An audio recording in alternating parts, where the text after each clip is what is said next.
Namaskar. How to Overcome Mental Tension by Swami Gokulanadaji Maharaj. We will continue with this book today. As you all know, this book is a collection of his lectures on how to overcome mental tension. Today, in chapter number 7, Maharaj discusses infinite possibilities of the inner self. Maharaj says previously some aspects of willpower have been identified. Now we have to analyze certain factors that are detrimental to the cultivation of willpower. One has been mentioned already, that is, preoccupation with past or future and neglect of the present. Such an obsession will damage our present, weaken our minds, and considerably injure our future. Therefore, we should spare no pain to lead a wakeful life in the living present. Our great rishis have told us to have faith in the infinite possibilities of our inner self. The truth is that we are spirits eternally free, birthless and deathless. The trouble arises when we forget the higher dimensions of life and identify ourselves with the limitations of the body and mind. We then descend to a lower plane, attach reality merely to the body and the mind, and suffer as a result.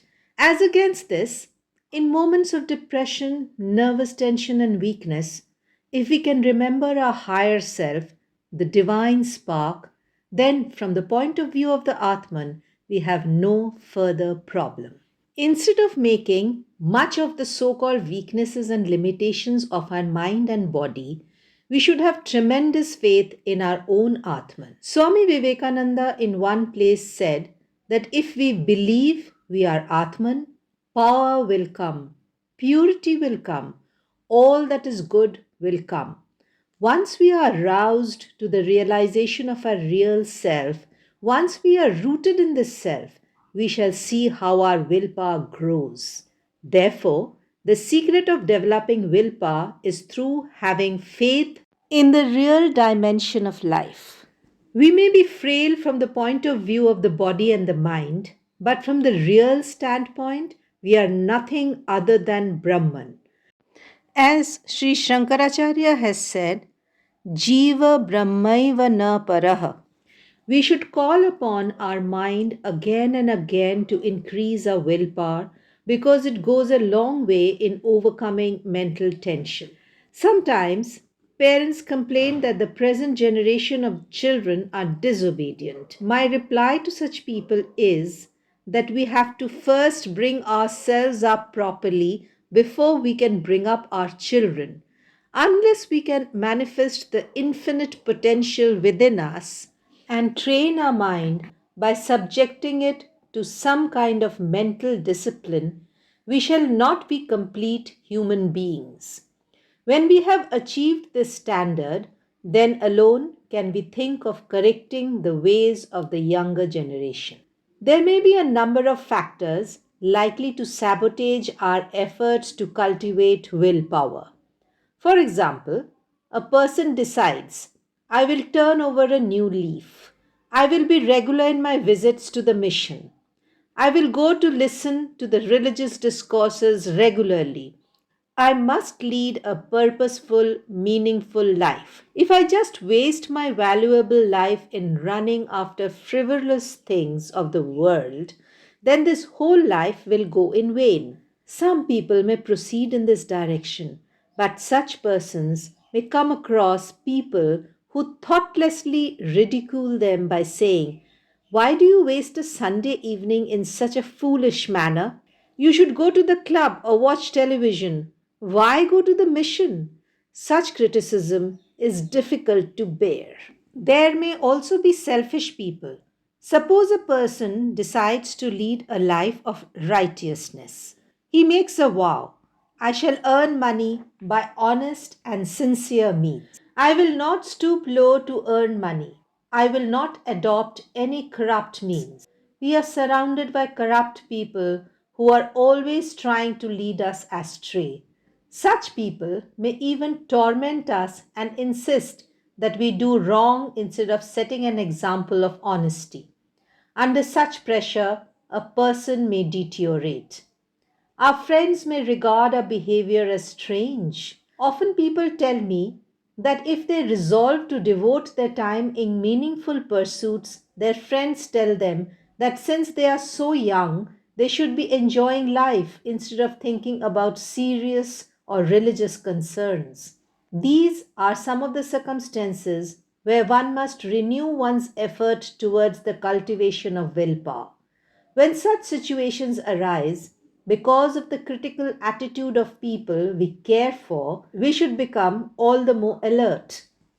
Further, we must chalk out a certain routine to help us develop willpower. A life led in a desultory fashion cannot help us in this path. Suppose we get up at 5 a.m. one day and at 7 a.m. the next day. If we do not have fixed times for food, relaxation, and other habitual activities, we can never have strong willpower. If we look into the lives of great people, we find that they scrupulously follow a typical routine. Let me tell you about my student days.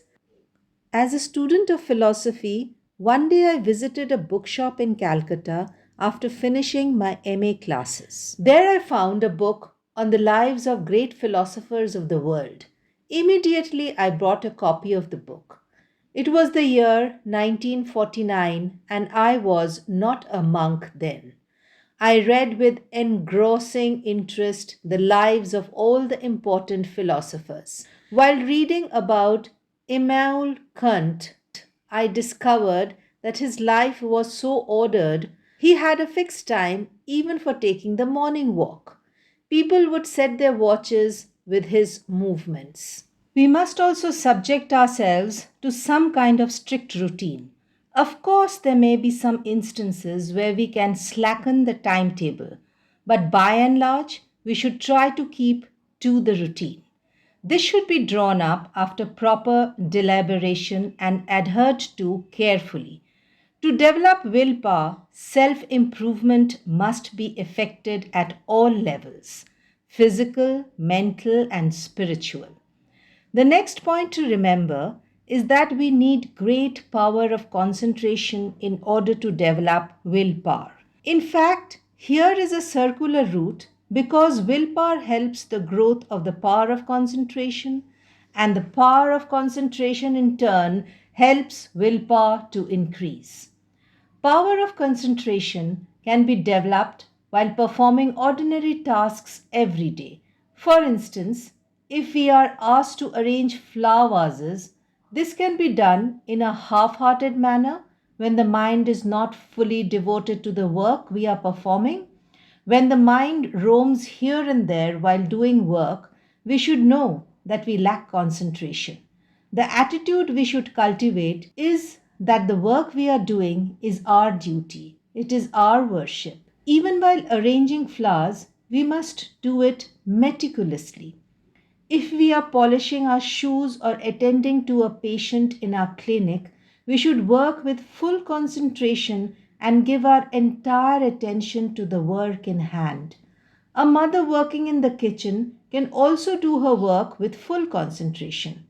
Any kind of job can be done in this way, and when the whole mind is devoted to this job, gradually it will help our power of concentration to improve and also make our willpower strong.